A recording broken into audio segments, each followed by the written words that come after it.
An in-depth Church Militant investigation has turned up a career-long track record of accusations against former Chicago Cardinal Joseph Bernardin that not only was he a homopredator his entire career, but that at various stops in his career, many of those sexual assaults were tied to satanic rituals. Current Cardinal Blaise Cupich has reported none of this to the Illinois Attorney General, deliberately covering up at least one serious allegation.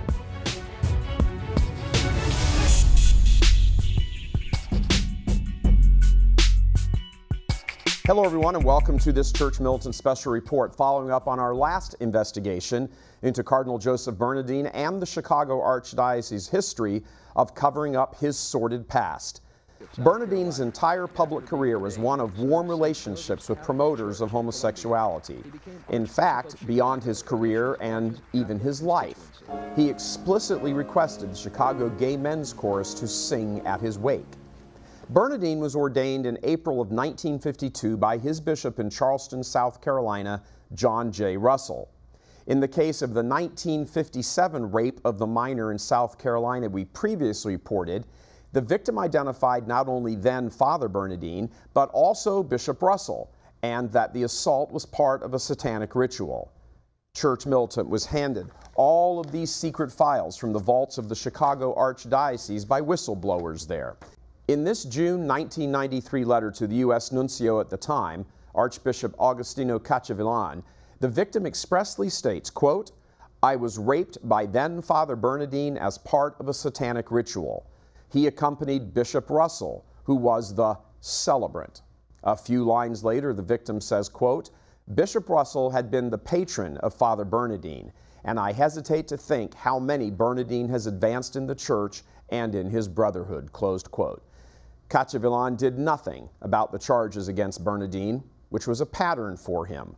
Around the exact same time frame, when confronted with direct evidence of homosexual rapist Bishop Daniel Ryan of Springfield, Illinois, Cachavillan, Cardinal Francis George, Bishop Joseph Imish, and Bishop George Lucas refused to conduct any investigation into their notorious brother bishop.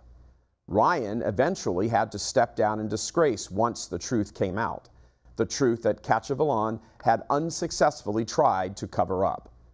Cachavillan was one of the Vatican's men who defended Boston Cardinal Bernard Law as the homopredator sex abuse clergy story was breaking on the front pages of the Boston Globe a few years later. Bernardin was a fatherless boy and teenager, his father having died of cancer when Bernardin was just 6. He was a retiring, quiet, unathletic, studious youth. He developed a great interest in biology, enrolling at the University of South Carolina as a pre-med major, telling family and friends how much he wanted to be a doctor. Then, all of a sudden, for no clear reason, he announced his desire to become a priest, which came as a shock to his family, who told the Chicago Tribune in 1996, quote, "Then in his 3rd semester, right out of the blue, Joe told us he was leaving college because he wanted to become a priest," his sister said. "I remember we were all walking up the stairs and my mother and I had to sit down and think that one over," closed quote. Russell ordained Bernardin in 1952, just 3 months after another priest arrived in the Diocese of Charleston from the Maryknoll Missionaries in New York. Father Frederick Hopwood was trained in upstate New York for 6 years to be a Maryknoll priest, but again, seemingly out of the blue, up and mysteriously abandoned his community just 6 months after ordination. For no apparent reason, he simply left the missionaries and asked Bishop Russell to be incarnated as a priest in the Diocese of Charleston.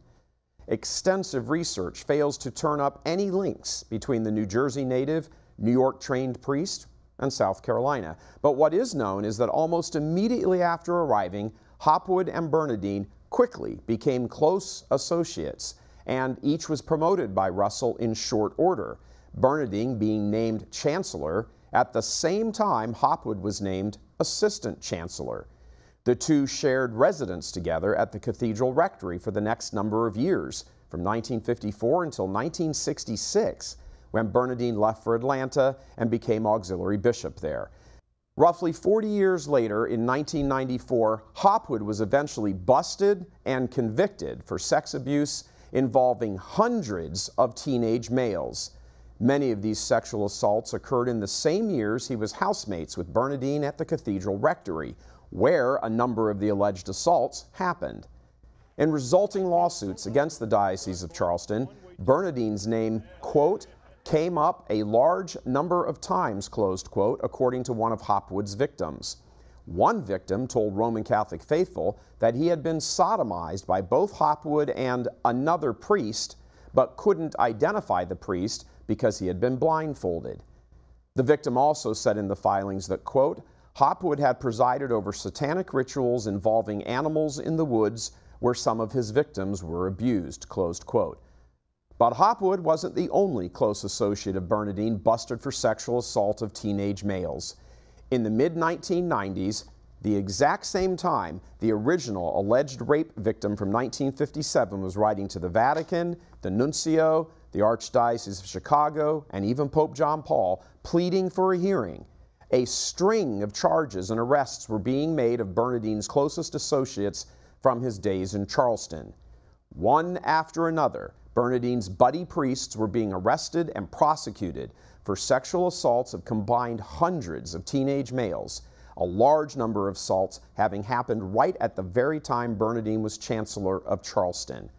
Among the notables, Father Paul Seitz, Father Eugene Condon, and Father Justin Goodwin, with some of them also having lived with Bernardin in the Cathedral Rectory of St. John the Baptist in Charleston, where some of the homosexual satanic abuse, again, was alleged to have happened. But most notable is the case, again, of Monsignor Frederick Hopwood, the priest accused in lawsuits of homosexual assault as part of satanic rituals as a close friend of Bernardin.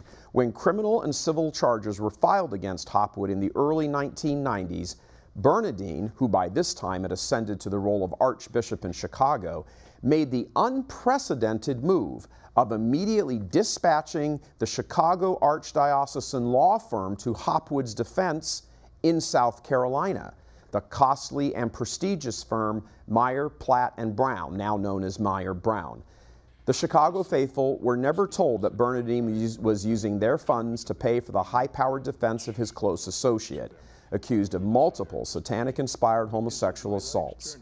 Did Bernardin want something not coming out? It's worth underscoring at this point that these charges against former priest friends of Bernardin, which caused him to dispatch his lawyers to clean things up, were hitting the Archdiocese of Chicago at the exact same time the original charges of satanic ritualized rape against Bernardin himself were coming into the Chicago Chancery. However, there was still much more to come. Just as Bernardin was fighting a two-front war with charges against himself as well as his buddies, as the lawsuits described them, yet another round of charges of the precise same nature came pouring into Chicago from former seminarians in the Diocese of Winona, Minnesota.